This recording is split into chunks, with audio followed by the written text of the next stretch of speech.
আমরা আবার খুব দ্রুত সময়ের মধ্যেই ওই অত্যাচার নিপীড়নের পাটাতনে হয়তো চলে আসলাম, কিন্তু আমরা এই লড়াইটা চালিয়ে যাব।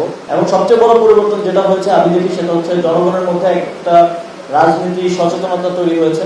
তো নির্বাচনের পরে বিএনপি আন্ডান করে দিল আমাদের অনেকগুলো রাষ্ট্রীয় প্রতিষ্ঠানের সংস্কারের জন্য দুদক, নির্বাচন কমিশন সহ আরো অনেকগুলো মানবাধিকার কমিশন করার কথা ছিল, এবং বিচার বিভাগের স্বাধীনতার জন্য অধ্যাদেশ করা হয়েছিল, বাস্তবায়নও করা হয়েছিল, পৃথক সচিবালয় করা হয়েছিল।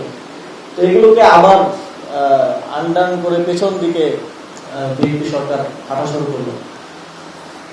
তো আমাদের যেটা বলছিলাম যে এই লড়াইটা হয়তো আমাদের আরো কন্টিনিউ করে যেতে হবে, তবে আমাদের জায়গা থেকে একটা প্রতিক্রিয়া আমরা দিতে পারি যে আমরা চেষ্টাটা করে যাব।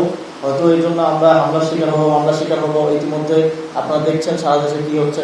কথা বলার জন্য আমাদের উপরে হামলা করা হচ্ছে। আমাদের সাথে আমাদের ছাত্রশক্তির একটা ছেলে, মাত্র 17 বছর বয়সে একটা ছেলে, তার এই বয়সে তার একটা চোখ চিরতরে তাকে হারাতে হয়েছে, আরেকটা চোখেও সে ঠিকভাবে দেখতে পাচ্ছে না।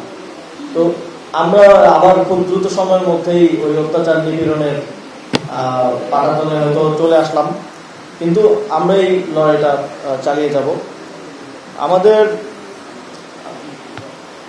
আবার সফলতার কথা যদি বলি, আমাদের 24 সালের গণঅভ্যুত্থানের আগে 3টা নির্বাচনে ভোট চুরি হয়েছে। আপনারা জানেন, কোনো বিরোধী দল ছিল না এবং সরকারি দলও অবৈধ নির্বাচনের মাধ্যমে ক্ষমতায় ছিল।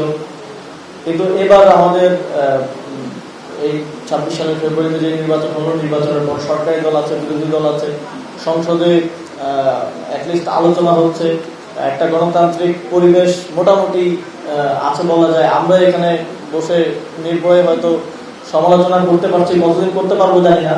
সেজন্য আমরা চেয়েছিলাম কাঠামোগতভাবে যেন আমাদের এই বাক স্বাধীনতাটাকে রক্ষা করা যায়, সেটা তো আমরা এই সংস্কার না হওয়ার কারণে পারলাম না।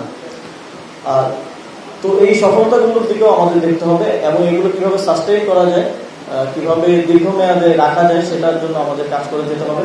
এবং সবচেয়ে বড় পরিবর্তন যেটা হয়েছে আমি দেখি সেটা হচ্ছে জনগণের মধ্যে একটা রাজনীতি সচেতনতা তৈরি হয়েছে, এবং জনগণের একটা বৃহৎ অংশ প্রতিবাদ এবং অন্যায় অবিচারের বিরুদ্ধে তারা রুখে দাঁড়াচ্ছে। তারা নিয়মিত এই আলোচনাগুলোতে থাকছে এবং তারা বিভিন্ন বিষয়ে কথা বলছে, যেটা গণঅভ্যুত্থানের আগে খুব পরিচিত দৃশ্য ছিল না।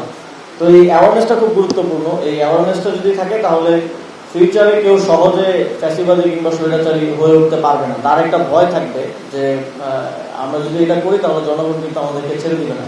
তো জনগণের শক্তিটা সবচেয়ে গুরুত্বপূর্ণ এই জায়গায়, এবং জনগণের শক্তিকেই কিন্তু সকল ফ্যাসিবাদী এবং স্বৈরাচারী শক্তি ভয় পায়। আমার আপনার মতো অনেক পলিটিশিয়ান কিংবা চিন্তকদের হয়তো ভয় পায় না, কিন্তু জনগণকে ভয় পায়। জনগণ কি করতে পারে এটা তো সবার মাথায় আছে।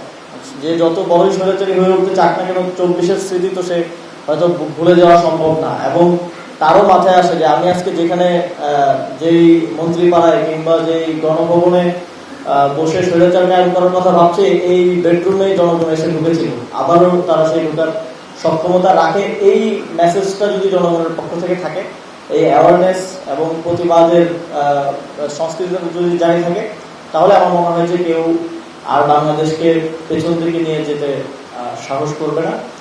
তো আমাদের আরো গুরুত্বপূর্ণ আলোচকরা আছেন, তাদের কথা আমরা শুনবো।